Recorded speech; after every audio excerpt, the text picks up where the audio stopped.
should we remove belts from jiu-jitsu competition and we just work with skill divisions? Does wrestling have skill divisions? Is that Yeah, D1, D2, D3. Like when you look at like the American wrestling system, like just separate rank completely from competition. Because like a great example is like you look at like ADCC mm, and you've got, you know, like Nicky Rod taking silver at ADCC yeah, when he's a blue belt yeah. in Um, what was that, 2019, I think it was.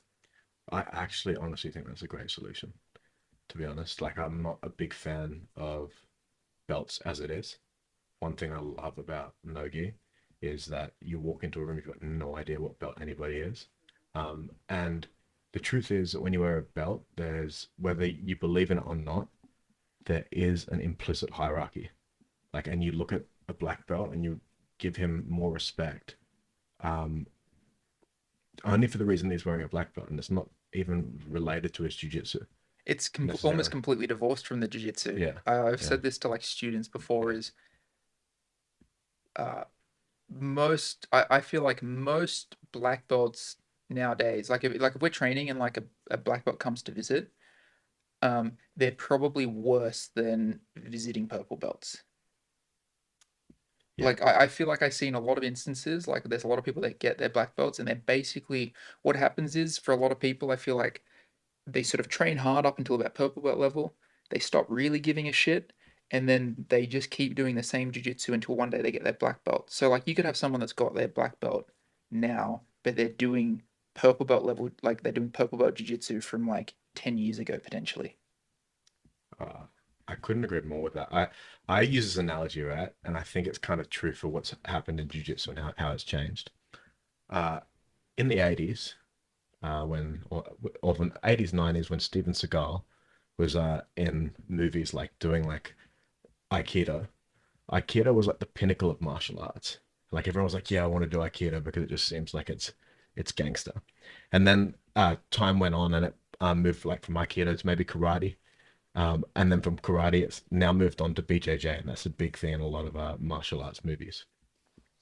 The truth is, I think that jiu-jitsu has evolved so much in the last 10 years and changed so much that if you're a black belt from 10 years ago and you haven't learnt the new meta and you haven't learnt the new things that are happening in jiu-jitsu, in gi and in no gi, berimbolo was only invented like 12 years ago.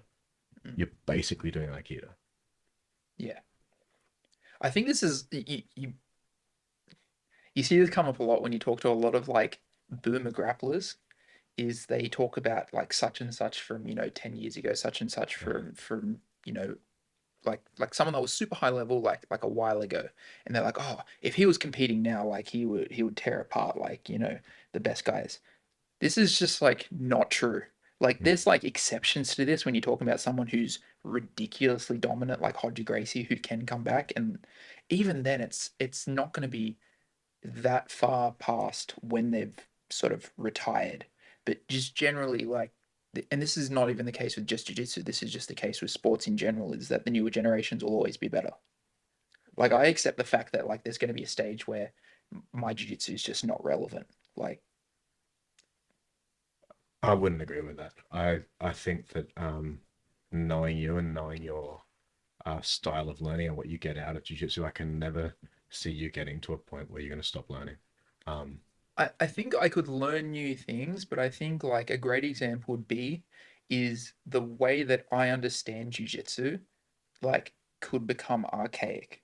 Like when I look at, say, for example, training with like Joseph Chen, the way that he looks at jujitsu and how quickly he managed to get in that time, mm, like sort of his understanding, his approach to jujitsu is just fundamentally different to mine. And I can see, even if like the individual techniques I know, like don't become too outdated, even just the overall approach, I feel like, or the overall mindset on like how to practice and train jiu-jitsu could become easily outdated. yeah, I agree with that, but it's like sink or swim, sink or learn to swim. Do you know what I mean? Like that's natural in any sport, Yeah. and like doesn't mean that you won't be adapting over time. You know? But I think like Yeah. there could be things that change where it's like a fundamental like shift in like how you approach things, like where it's just too hard to like completely rewire like the way that you think about certain things. Yeah. I even feel like I have that now sometimes where like you have like when you're working on certain things and you've got conflicting ideas about like the way that you used to do things and like trying to like sort of decipher if like okay, was my understanding of that thing then still relevant now, and like do I like, or do I just have to throw that out completely? And you try and be like, sort of as ruthless as you can with throwing out old information, but it's still like having to go through that process of like trying to sift through things and work out like what's still relevant and throwing it out.